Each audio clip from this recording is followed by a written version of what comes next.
My name is Jacqueline, and at 30 years old, I never imagined I would be standing in a billionaire's dining room while being called street garbage. As my boyfriend Alexander squeezed my hand under the table, his father Maxwell stared at me with cold, calculating eyes. 23 wealthy guests froze in shock as he snorted street garbage in a borrowed dress loud enough for everyone to hear. My blood turned to ice, but something unexpected happened inside me. Before I tell you my reaction, let me know where you're watching from. And don't forget to like and subscribe to see the next part of the story of how I stood up for my dignity. I met Alexander 7 months before that fateful dinner. I was working at Maple Street Cafe, a small coffee shop near the financial district in Boston. The pay was modest, but the flexible hours allowed me to attend evening classes for my graphic design degree. Every morning, at precisely 7:30, he would come and order a black coffee with 1 sugar and sit by the window with his laptop. Unlike the other suited executives, who barely looked up from their phones when ordering, Alexander always made eye contact, said please and thank you, and left a generous tip. He had kind blue eyes that crinkled when he smiled, and he never seemed rushed or stressed like the others. "You must really like our coffee," I teased one morning, after he had been coming in for about 3 weeks straight. He looked up from his laptop and smiled. "Actually, it is good coffee, but I also enjoy the atmosphere and the service." The way he said it, holding my gaze a second longer than necessary, made my cheeks flush. I learned his name was Alexander Blackwood when I had to call it out for his order. He started staying longer sometimes, asking me questions during my breaks. Where was I from originally?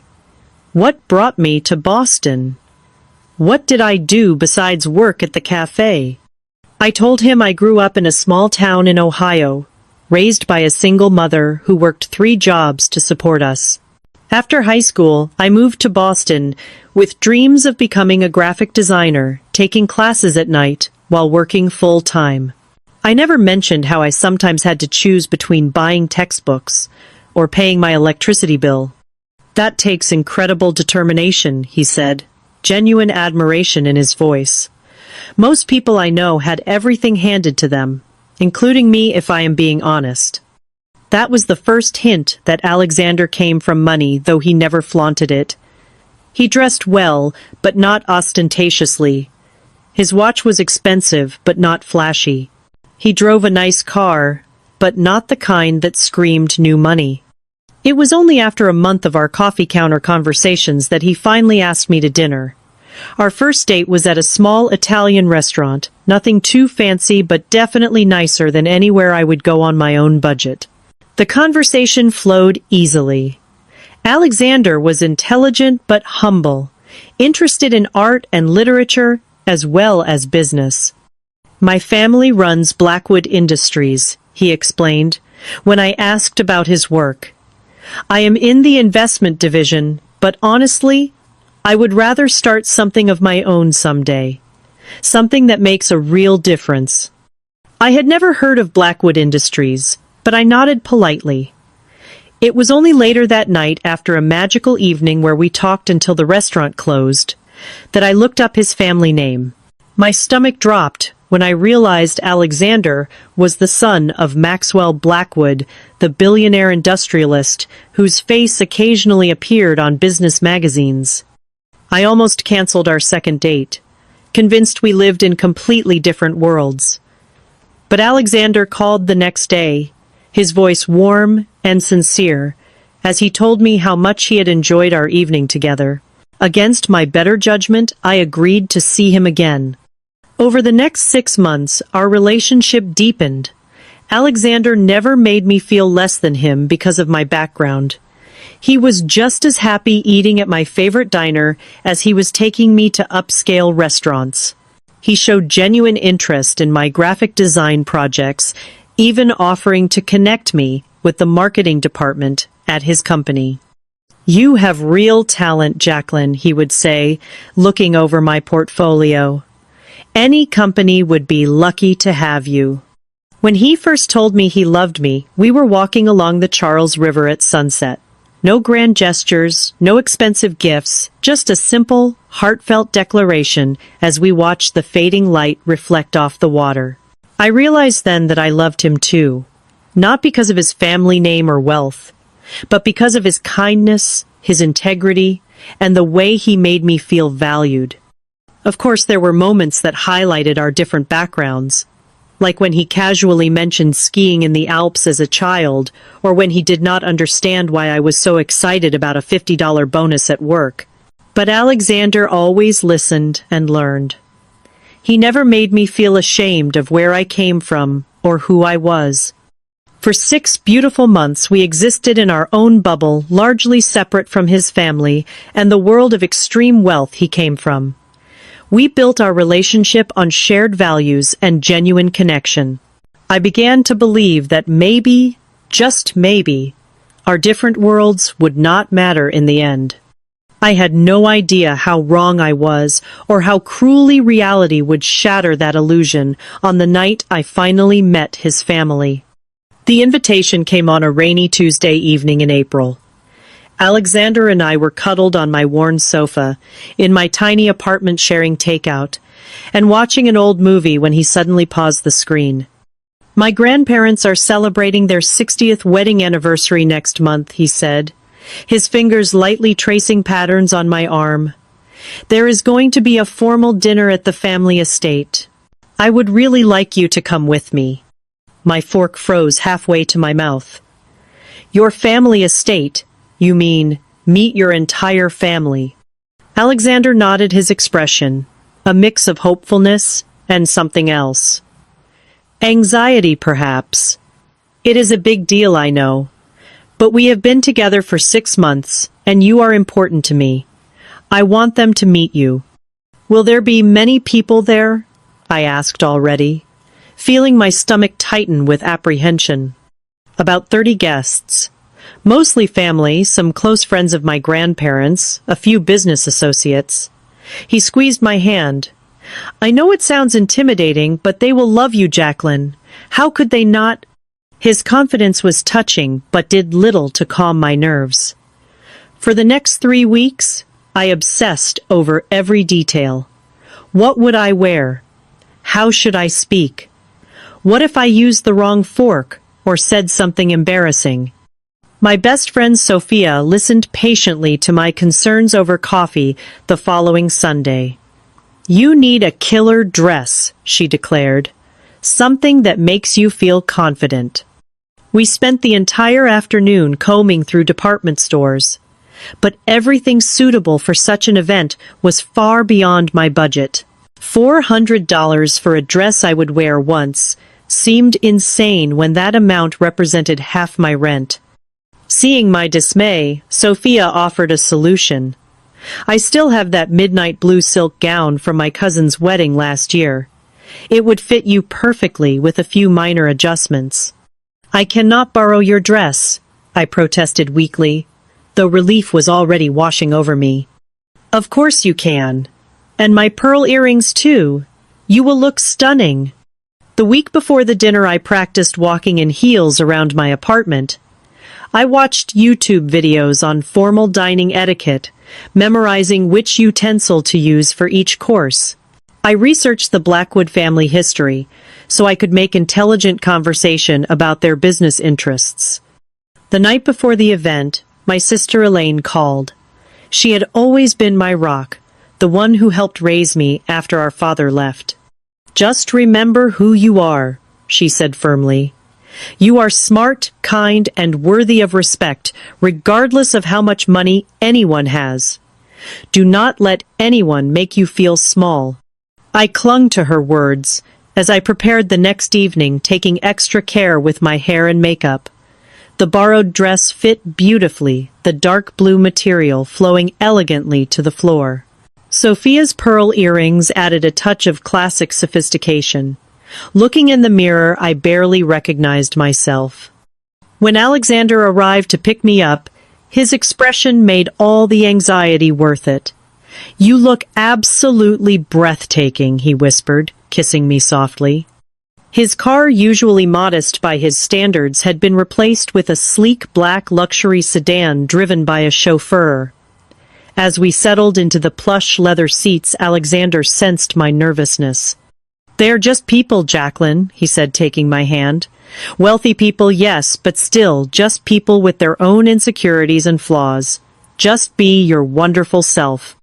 The drive took us through increasingly affluent neighborhoods, until we turned onto a private road lined with ancient oak trees. As the Blackwood estate came into view, my mouth went dry. It was not just a house, but a mansion that looked like it belonged in a period drama, complete with manicured gardens and a circular driveway where valets waited to park arriving vehicles. "You grew up here," I whispered, unable to hide my awe. Alexander nodded, a slightly embarrassed smile on his face. "Home sweet home. Ready?" As the car stopped at the entrance, I took a deep breath and reminded myself of my sister's words. I was worthy of respect. I belonged here. But as we stepped out, and the enormous double doors opened to reveal the opulence within, I could not shake the feeling that I was walking into the lion's den. The Blackwood Mansion's grand foyer took my breath away. A crystal chandelier larger than my entire apartment hung from a ceiling painted with Renaissance-style clouds and cherubs. Marble floors gleamed beneath our feet, and a sweeping staircase curved majestically to the upper floors. The air smelled of fresh flowers and expensive perfume. Impeccably dressed staff moved silently among the arriving guests, collecting coats and offering flutes of champagne on silver trays. I accepted one gratefully, needing something to calm my nerves and occupy my hands. "Alexander, darling." A tall, elegant woman in her 50s approached us. Her silver blonde hair swept into a perfect chignon. She air-kissed both his cheeks before turning her cool blue eyes to me. "And you must be Jacqueline." "Mother, this is Jacqueline Miller," Alexander said, his hand reassuring on the small of my back. "Jacqueline, my mother, Evelyn Blackwood." I extended my hand. "It is a pleasure to meet you, Mrs. Blackwood. Thank you for including me in this special celebration." Her handshake was brief and formal. "Of course, Alexander has mentioned you." The slight emphasis on "mentioned" made it clear I had been a topic of limited discussion. What a lovely dress. Such an interesting color choice for a spring event. Before I could respond to what was clearly a subtle critique, a younger woman bounded up to us, her warm smile, a stark contrast to her mother's restrained greeting. "Finally, I have been dying to meet the woman who got my brother to stop bringing those insufferable socialites to family events." She hugged me without hesitation. "I am Victoria, the cooler Blackwood sibling." Alexander laughed. "My sister lacks my mother's gift for subtlety." Victoria linked her arm through mine. "Come on. I will introduce you to people who actually know how to smile. Most of them, anyway." As we moved through the crowd, I became acutely aware of the appraising glances. Victoria introduced me to cousins, family, friends, and business associates, most of whom were polite, if somewhat reserved. The questions began innocuously enough. "And what do you do?" Jacqueline asked an older woman, dripping in diamonds. "I work at a coffee shop in the financial district while finishing my degree in graphic design," I answered honestly. "How quaint," she replied, her smile not reaching her eyes. "A barista. How did you and Alexander meet?" Each time I explained our coffee shop meeting, I watched the subtle shifts in expression, raised eyebrows, exchanged glances, thin smiles. The unspoken judgment was palpable. "Oh, I just love those rags to riches stories," gushed one woman, as if I were a character from a Dickens novel rather than a person standing right in front of her. "Alexander always did have a charitable heart," murmured another, just loudly enough for me to hear. Victoria squeezed my arm supportively. Ignore them. They are just jealous because you have actual personality and do not bleed blue. We eventually made our way to Alexander's grandparents, the guests of honor.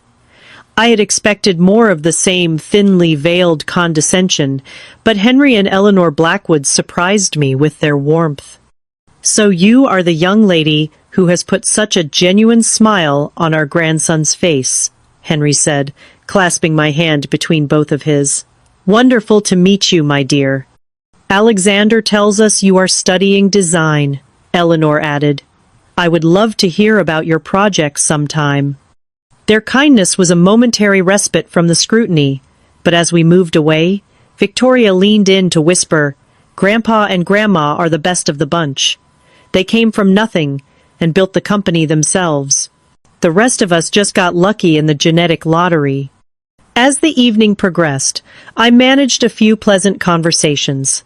A young cousin of Alexander's who was studying art history, an elderly aunt who had traveled extensively and loved hearing about my small hometown, a business partner of the family who seemed genuinely interested in graphic design.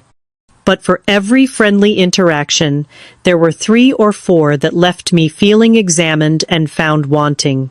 Comments about my accent, subtle digs about my education questions, that probed at my family background as if searching for something scandalous.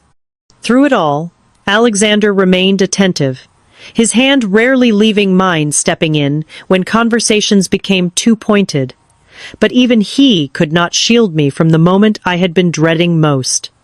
"There is my father," Alexander said, quietly nodding toward a distinguished-looking man holding court across the room.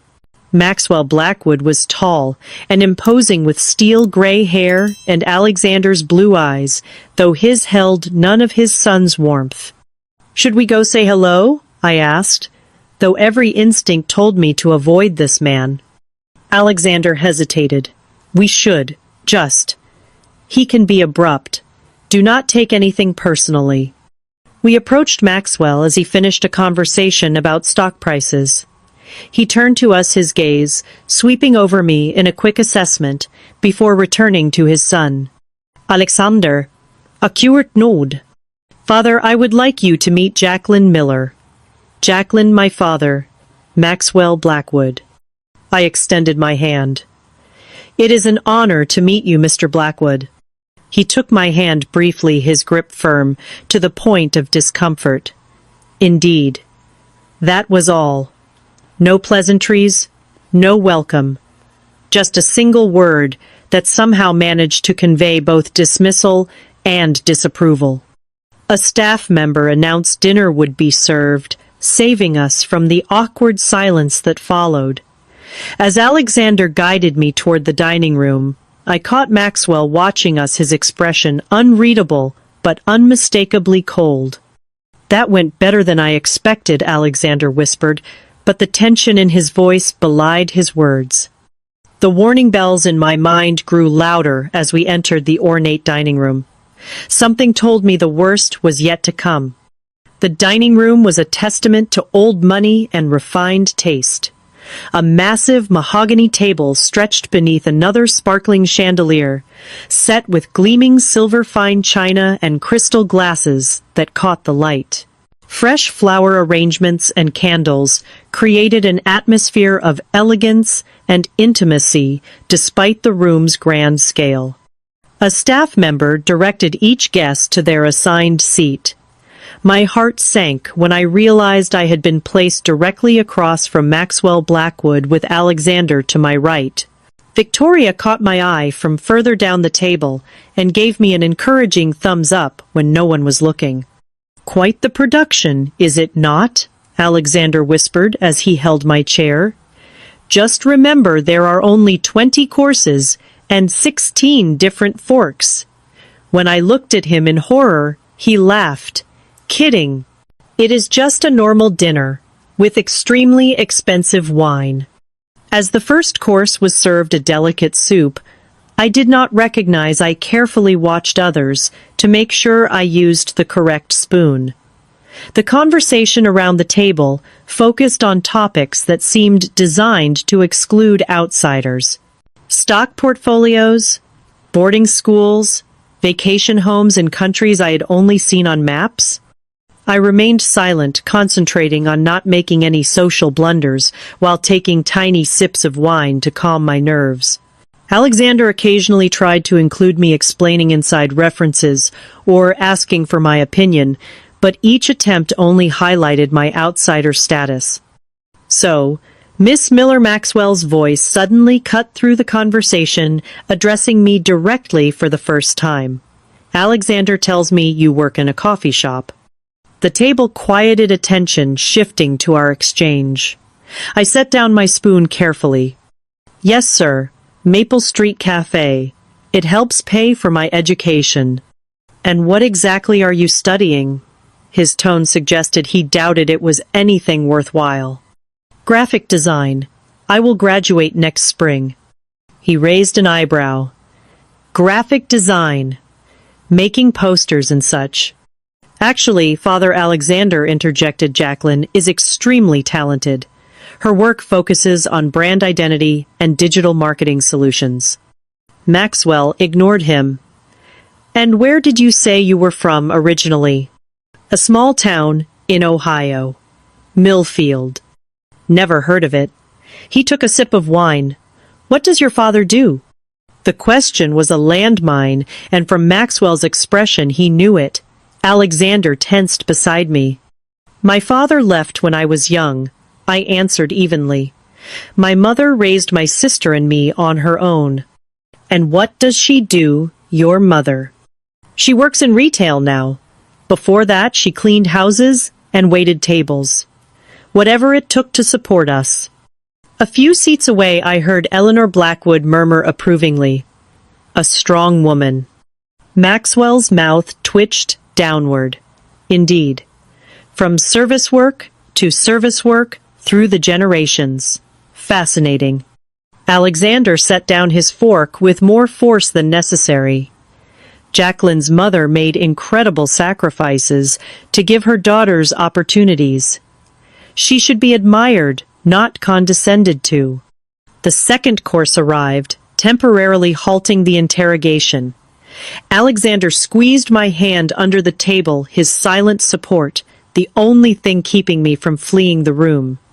As dinner progressed through multiple courses of increasingly elaborate food, Maxwell continued to direct pointed questions my way between conversations with other guests.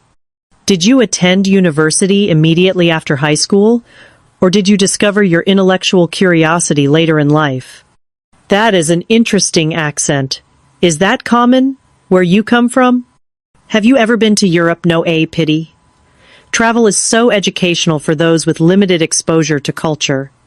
Each question was phrased to seem innocent, while carrying a clear message: you do not belong here.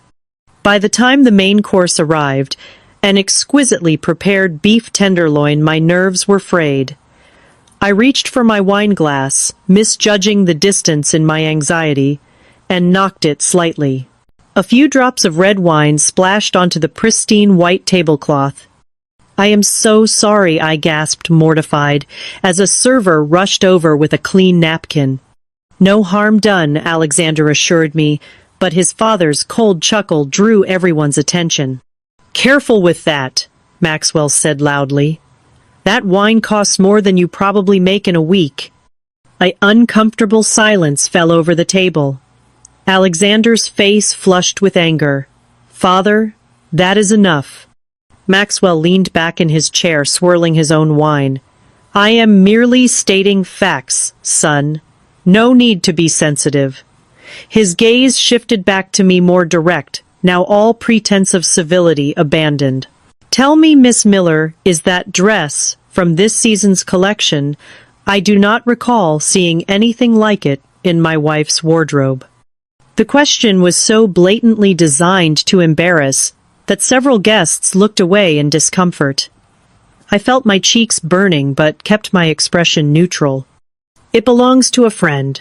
She was kind enough to lend it to me for tonight." "Ah." Maxwell nodded, his eyes glittering with malice. Borrowed finery. I thought as much. Alexander started to rise from his seat. Father, I will not sit here while you insult my guest. Maxwell waved a dismissive hand. Sit down, Alexander. If your friend is going to be part of this world, she should develop thicker skin. My skin is plenty thick, Mr. Blackwood, I replied quietly. It had to be growing up the way I did. Something in my calm response seemed to infuriate him. He set down his glass and leaned forward, his voice dropping to a dangerous register that nonetheless carried throughout the now silent room. Let me be clear, Miss Miller. My son may be temporarily amused by slumming it with you, but make no mistake. You are street garbage in a borrowed dress, and you will never belong in this family or this world. 23 pairs of eyes fixed on me. Evelyn Blackwood stared at her plate. Victoria's mouth hung open in shock. Alexander was halfway out of his chair, rage contorting his features. My blood turned to ice. In that moment, everything slowed down. I saw Maxwell's cruel eyes locked with mine, savoring my public humiliation.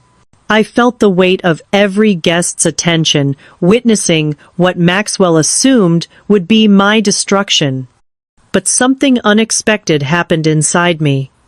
A lifetime of being underestimated, of fighting harder for everything I had, of proving people wrong, rose up like a wave. A strange calm washed over me.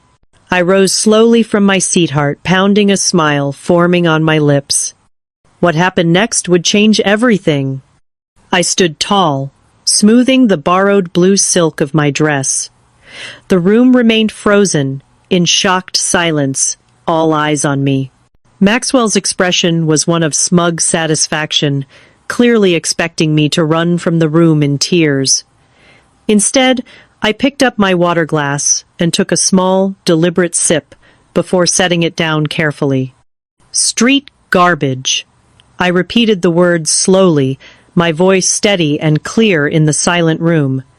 What an interesting choice of words, Mr. Blackwood. I looked around the table, making brief eye contact with several guests. I want to thank you, actually.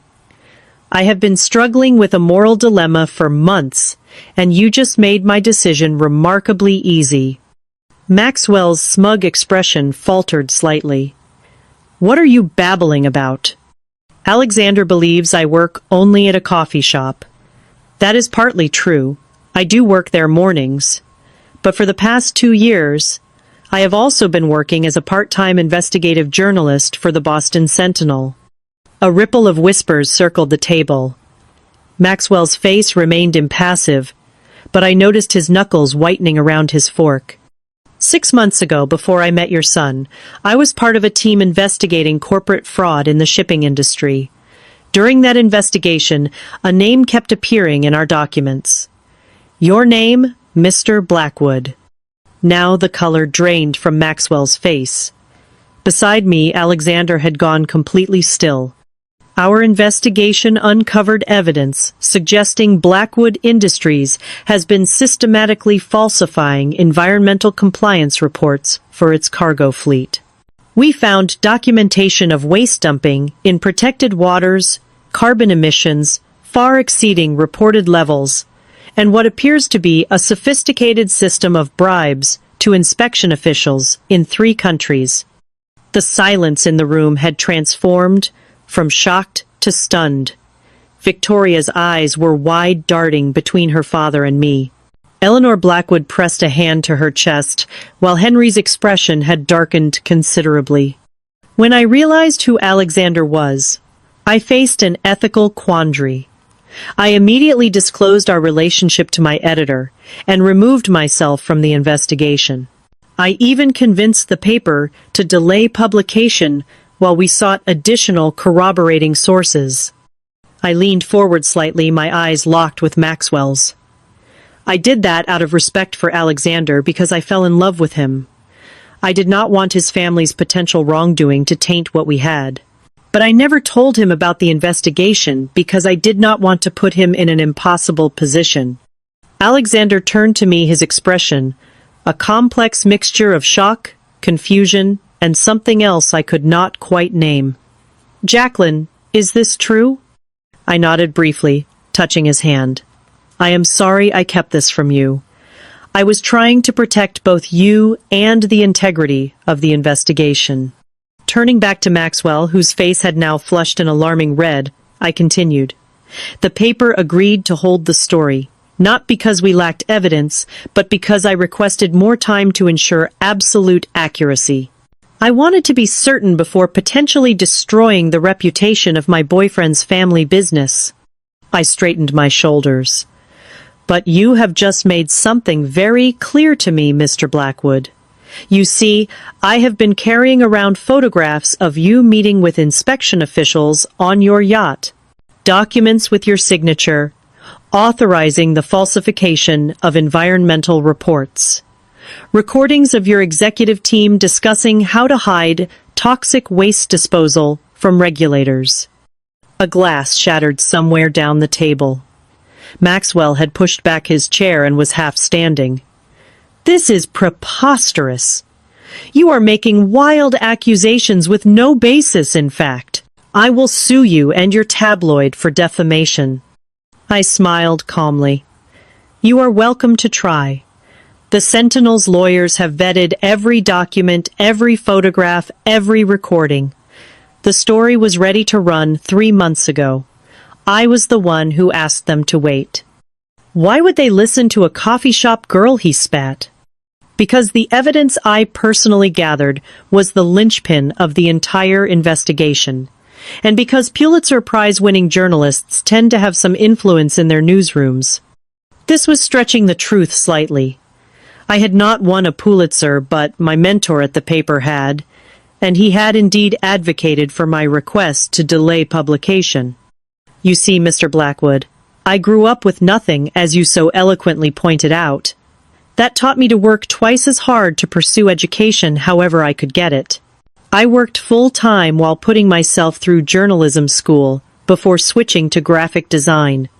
I took the barista job because it offered flexible hours, but I never stopped working as a journalist. I reached for my phone in my small clutch purse. So I would like to thank you for removing any doubt about what I should do next." I typed a quick message while continuing to speak. That was a text to my editor informing him that I am formally removing my objection to publication. "The Sentinel will run our investigation in tomorrow's edition and online at midnight tonight. I believe the headline mentions your name specifically." The room erupted in chaos. Maxwell lunged forward, his face contorted with rage. "You little nothing! Do you have any idea who you are dealing with? I will destroy you." Alexander stood and stepped between us. "That is enough, Father. You will not speak to her that way." "You fool!" Maxwell hissed at his son. "Can you not see what she has done? She used you to get close to this family." I shook my head. "No, Mr. Blackwood. I fell in love with your son despite his connection to you, not because of it. When I realized who he was, I immediately disclosed the conflict of interest and removed myself from the story." Alexander Evelyn finally spoke, her voice tight with alarm. "Surely you cannot believe this. This person over your own father?" Alexander looked at me, his expression unreadable. "Did you really not know who I was when we met?" "I had no idea," I said softly. "You were just the kind man who always ordered black coffee with 1 sugar and actually looked me in the eye when saying thank you." He studied my face for a long moment, then turned to his father. "I have seen the environmental compliance reports, Father. I have questioned their accuracy for years and been told to mind my own department. I believe her." Maxwell's face turned purple. "You ungrateful boy. Everything I have built, everything you stand to inherit, and you side with this nobody." "Her name is Jacqueline Alexander," said firmly. "And yes, I do." Several guests had begun making discreet exits, murmuring awkward apologies. Victoria had moved to stand near us, her expression a mixture of shock and what appeared to be reluctant admiration. "Well," she said, breaking the tension slightly, "this is certainly the most exciting anniversary dinner we have ever had." Henry Blackwood, who had remained silent until now, slowly rose from his seat at the head of the table. "Maxwell. My office. Now." As Maxwell stormed out with his father, Evelyn, following close behind, I turned to Alexander. "I should go." "I will drive you," he said immediately. I shook my head. "Number, you need to be with your family right now. This is going to be a difficult night for all of you, and I am the last person who should be here. Jacqueline, please. We need to talk about this." "We will," I promised. "But not tonight. Call me tomorrow if you still want to." As I gathered my things, Eleanor Blackwood approached. To my surprise, she took my hands in hers. "My dear, while I cannot say I am pleased about tomorrow's news, I must admit you showed remarkable courage tonight. No one has stood up to Maxwell like that in decades." I swallowed hard. "I am sorry this celebration was ruined." She smiled sadly. 60 years of marriage teaches you that truth, however unpleasant, is always preferable to comfortable lies. I left the mansion with my head held high, declining Alexander's repeated offers to accompany me. As the taxi drove me away from the estate, I watched the grand house recede in the rear window, wondering if I had just destroyed the first real love I had ever known. My phone buzzed with a message from my editor. "Got your text. Running the story at midnight. Are you okay?" I typed back, "Yes, it was the right decision." But as the taxi continued through the night, tears finally began to fall. Not because of Maxwell's cruelty or the public humiliation, but because in standing up for the truth, I might have lost the man I loved. The following morning, the Boston Sentinel's headline read, "Blackwood Industries Environmental Fraud and Corruption Exposed." My byline appeared alongside two senior reporters.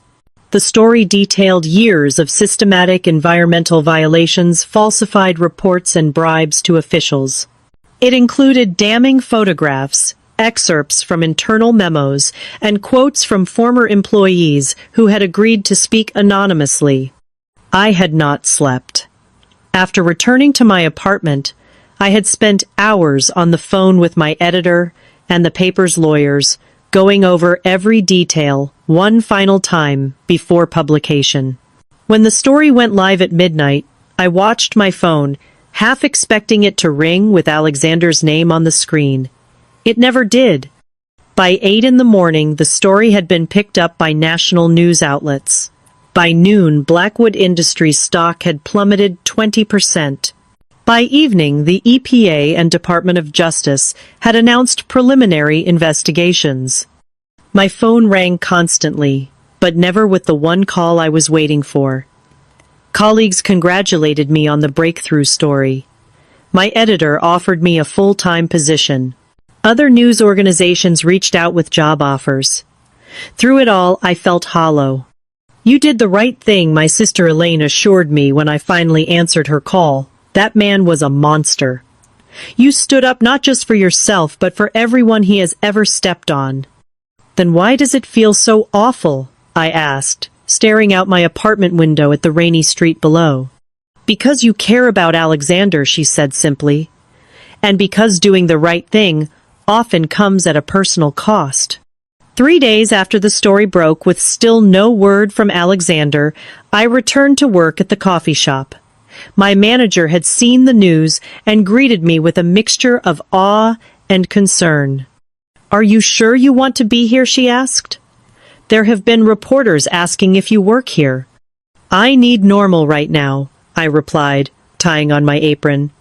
"And I do not quit jobs without notice." The morning passed in a blur of coffee, orders and furtive glances from customers who recognized me from the news. Around 11 the door opened, and Maxwell Blackwood himself walked in. The cafe went silent. He looked nothing like the imposing figure from the dinner party.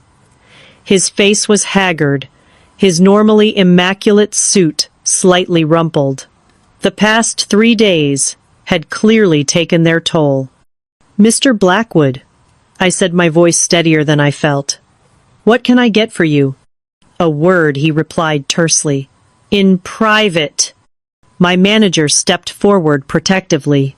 "Sir, if you are here to harass my employee—" "It is okay," I assured her.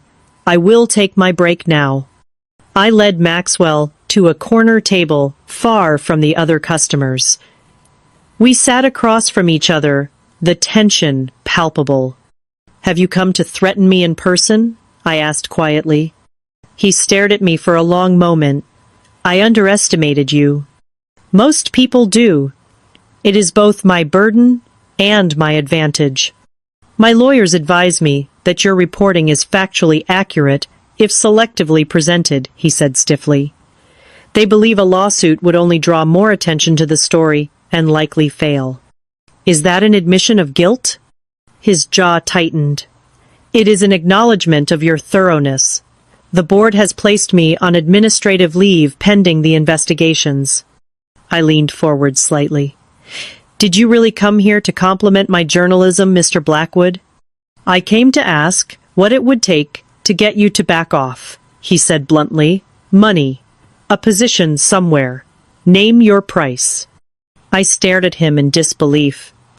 "You still do not understand. This was never about money or advancement. It was about doing my job. About the truth." "The truth," he scoffed. "Do you have any idea what the truth will cost? Hundreds of jobs are at risk. The company my father built could collapse." "That is not on me," I replied firmly. "That is on you and every executive who chose profits over compliance, who decided that environmental regulations were optional if no one was looking." He leaned back, studying me with new eyes. "You truly believe you are righteous in this, do not you?" "I believe in accountability, even perhaps especially for the powerful." Maxwell stood abruptly. "My son has not been home in 3 days. His mother is beside herself. Whatever game you are playing with him." "I love Alexander," I interrupted. "This was never a game, and I have not heard from him since the dinner." Something flickered across Maxwell's face. For a moment he looked almost human. He always was too idealistic for the business, like my father. Without another word, he walked out. That evening, as I was preparing dinner in my small kitchen, there was a knock at my door. When I opened it, Alexander stood there, unshaven and exhausted looking. "Hi," he said simply. "Hi," I whispered back, my heart racing. "Do you want to come in?" He nodded, stepping past me into the apartment. We stood awkwardly for a moment before both speaking at once. "I should have told you. I should have called." A ghost of a smile crossed his face. "Ladies first." I took a deep breath. "I should have told you about the investigation. I convinced myself I was protecting you from an impossible choice, but really, I was afraid of losing you." "And I should have called sooner," he replied. "I needed time to process everything, to look into the evidence myself, to confront my father." "And did you?" He nodded grimly. "The evidence is irrefutable. He did everything your article claimed and more. I accessed files even your investigation did not uncover." He ran a hand through his disheveled hair. My whole life I looked up to him. I knew he was harsh, even cruel sometimes, but I thought at least he ran the business with integrity. I gestured to the couch, and we both sat, maintaining a careful distance between us. "Where have you been the past 3 days?" I asked. "A hotel, mostly. Meeting with company lawyers. Talking with my grandfather about the future of the company. He looked at me directly, and thinking about us. My heart constricted. And what conclusion did you reach? That I fell in love with a woman who is braver and more principled than I gave her credit for. He reached for my hand. That I am angry you did not trust me with the truth, but I understand why. I am so sorry, Alexander. I know. And I am sorry I did not stand up to my father sooner, that you had to endure his cruelty before I saw him clearly. He squeezed my hand. My family is in chaos right now. My mother is not speaking to me. Victoria is the only one who seems to think I did the right thing by supporting you. What happens now with the company? My grandfather is temporarily stepping back in as CEO. We are cooperating fully with the investigations preparing to make restitution. He sighed heavily. It will be a long road back to respectability, if we can get there at all. And what about us? I asked the question I had been afraid to voice. Alexander was quiet for a moment. I do not know Jacqueline. I love you. That has not changed. But there is a lot of pain and broken trust on both sides. I understand, I said, fighting back tears. No, you do not, he said gently. I am not ending things. I am saying we need to rebuild, slowly, with complete honesty between us. He finally moved closer, taking both my hands in his. If you are willing to try. As I looked into his eyes, I saw not the privileged son of wealth I had feared he might be, but the man I had fallen in love with. The one who saw me for who I truly was, who valued truth and integrity over family loyalty, when that loyalty demanded moral compromise. I am willing, I whispered. More than willing. That night, we talked until dawn, laying bare our fears, our hopes, our wounds.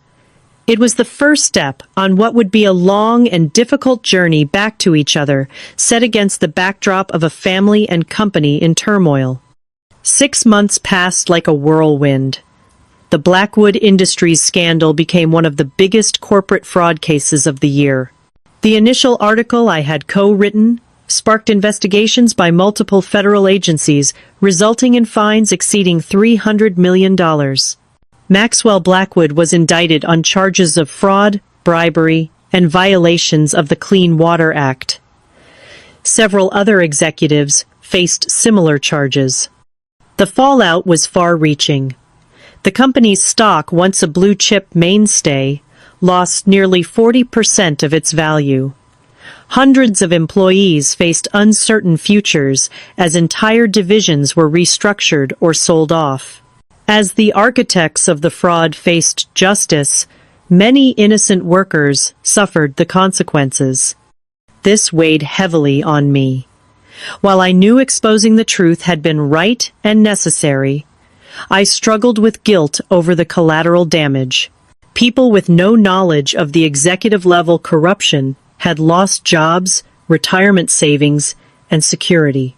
You cannot take responsibility for the actions of others, my editor reminded me when I confessed these feelings.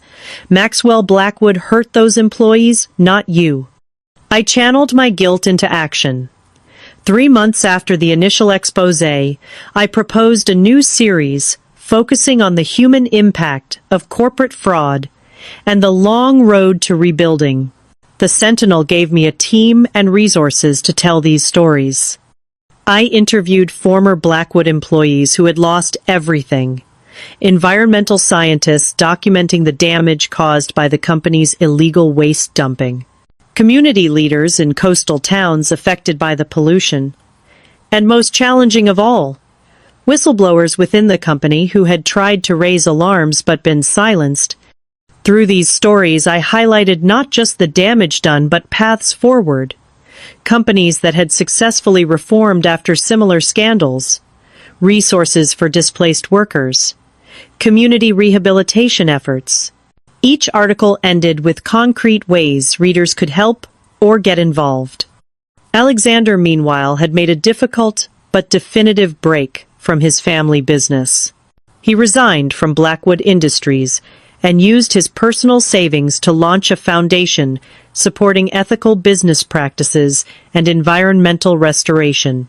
He specifically hired former employees who had lost their jobs in the scandal's aftermath. "I cannot undo what my father did," he told me one evening as we walked along the harbor, "but I can try to create something good from the wreckage." Our relationship had slowly healed in the months following the explosive dinner. We had started over in many ways, building a new foundation based on complete transparency. There were difficult moments, painful conversations, and occasional setbacks, but with each passing week, our bond grew stronger. Alexander's family remained fractured.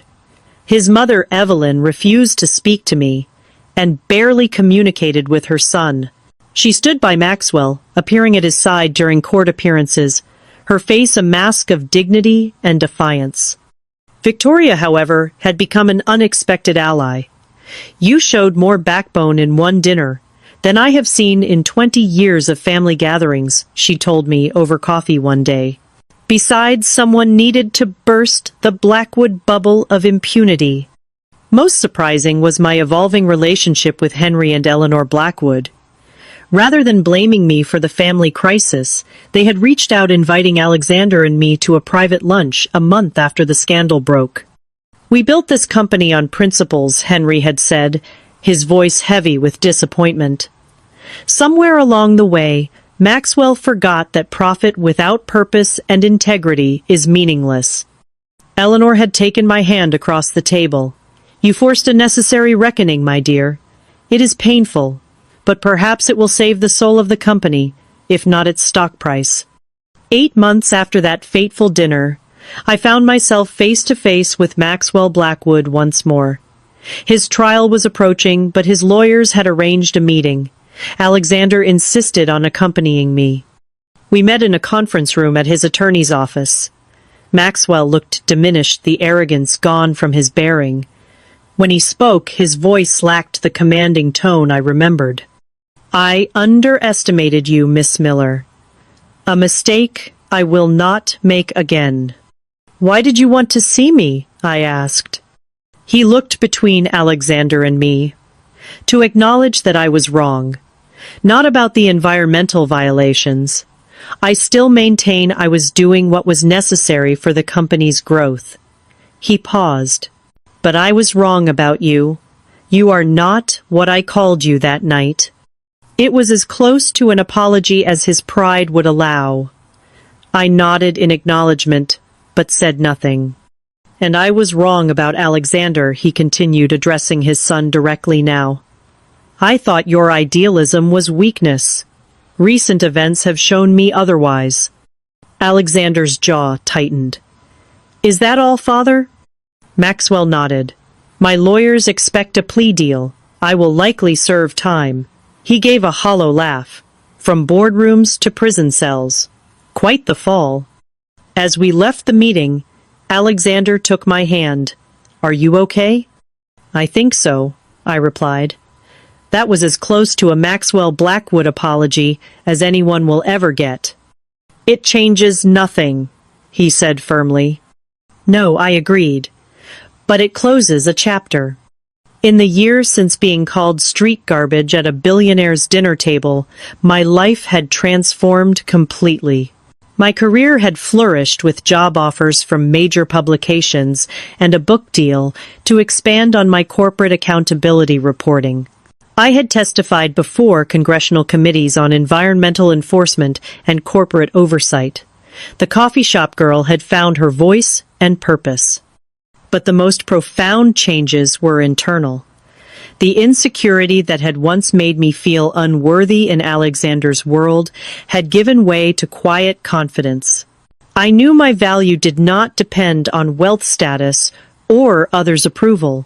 I had learned that standing up for truth might come at a personal cost, but the alternative, remaining silent in the face of wrongdoing, exacted an even greater price from one's soul. Alexander and I moved into a modest but comfortable apartment together.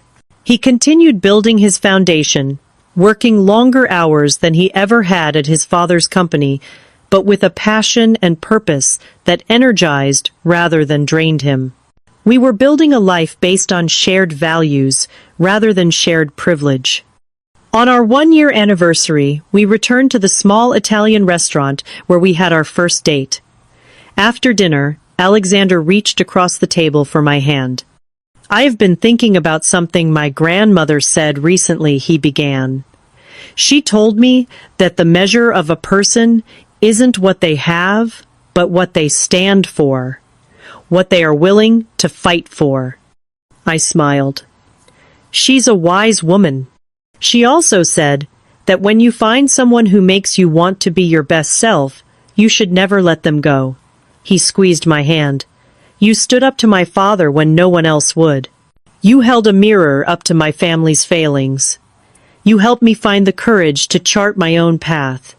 You stood with me when it would have been easier to walk away," I reminded him. "That took just as much courage." Later that night, as we walked along the Charles River, where he had first told me he loved me, Alexander stopped and turned to face me. "My father called you street garbage in a borrowed dress," he said softly. "But you showed everyone in that room what true class and integrity look like.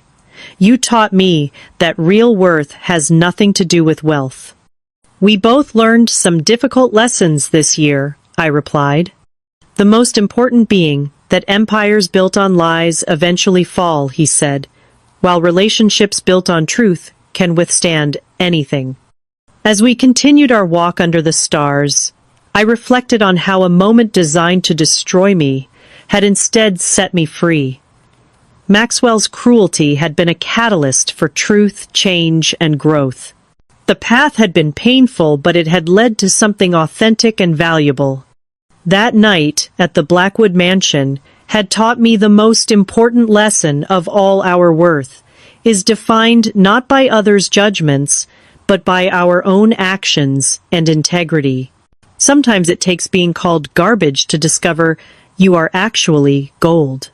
What moments in your life forced you to stand up for yourself against someone who underestimated you? I would love to hear your stories in the comments below.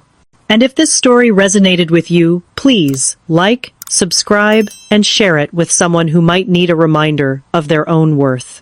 Thank you for listening. And remember that sometimes the people who try to break you end up giving you your greatest strength.